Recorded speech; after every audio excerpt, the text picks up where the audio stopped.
एक बार की बात है, महात्मा बुद्ध अपने शिष्यों के साथ घूमते घूमते वैशाली नगरी में पहुंचे। वैशाली नगरी को उस समय का 16 महाजनपदों में से एक महत्वपूर्ण जनपद माना जाता था, जिसकी ख्याति दूर दूर तक फैली हुई थी। यह नगरी परम वैभवशाली और हर तरह से संपन्न थी। महात्मा बुद्ध के आने की बात पूरे नगर में फैलने में देर नहीं लगी। जिसे जिसे जब जब पता चलता वह तभी बुद्ध से मिलने पहुंच जाता और उनके उपदेश सुनकर खुद को भाग्यशाली समझता। बुद्ध का चरित्र ही कुछ ऐसा प्रभावशाली था कि उनसे प्रभावित हुए बिना कोई रह नहीं सकता था। उस नगर की गणिका और राजनर्तकी आम्रपाली भी बुद्ध से मिलने की इच्छुक थी। वह खुद महात्मा बुद्ध के पास चलकर आई और उन्हें अपने घर भोजन के लिए आमंत्रित किया। उसने इतने सरल और प्रेम भाव से बुद्ध से विनती की कि बुद्ध मना नहीं कर सके। जब ये बात बुद्ध के शिष्यों को पता चली, महात्मा बुद्ध ने एक गणिका का आमंत्रण स्वीकार किया है, तो सभी शिष्यों ने इसका विरोध किया। महात्मा बुद्ध ने बड़ी सरलता से अपने शिष्यों से कहा, मैंने तो उसकी प्रेम भावना देखी।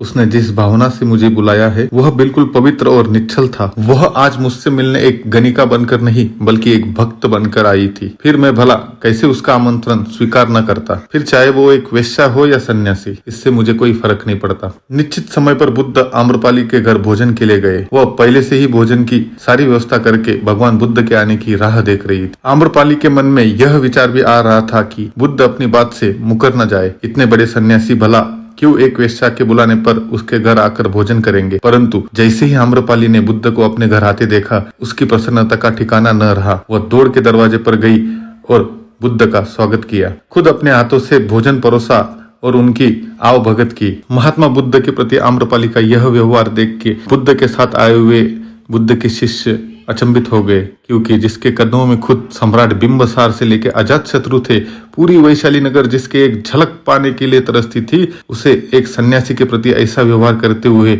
देख बुद्ध के सभी शिष्यों ने अब मन ही मन में अपने गुरु के प्रति सम्मान और बढ़ गया। आम्रपाली ने महात्मा बुद्ध के व्यक्तित्व के बारे में जैसा सुना था, उनसे मिलने के बाद वह उनसे ज्यादा प्रभावित हो गई और उसी समय के बाद से वह बुद्ध की शरण में चली गई। अपनी सारी संपत्ति उसने बौद्ध मठ के नाम कर दी और आजीवन बौद्ध भिक्षुनी बन गई। दोस्तों, इस कहानी से हमें यह सीख मिलती है, किसी भी व्यक्ति के प्रति कोई भी जजमेंट देने से पहले उसे समझ जरूर ले, क्योंकि कभी कभी जो दिखता है वो होता नहीं और जो होता है वो दिखता नहीं। ये कहानी आपको कैसी लगी कमेंट बॉक्स में जरूर बताइए और कौन कौन सी कहानी आप सुनना चाहते हैं वो भी जरूर लिख के भेजिए। इस चैनल को लाइक, सब्सक्राइब और शेयर करना बिल्कुल ना भूले। जल्दी मिलते हैं एक नई कहानी के साथ। तब तक के लिए आपका और आपका परिवार का ध्यान रखिए। धन्यवाद।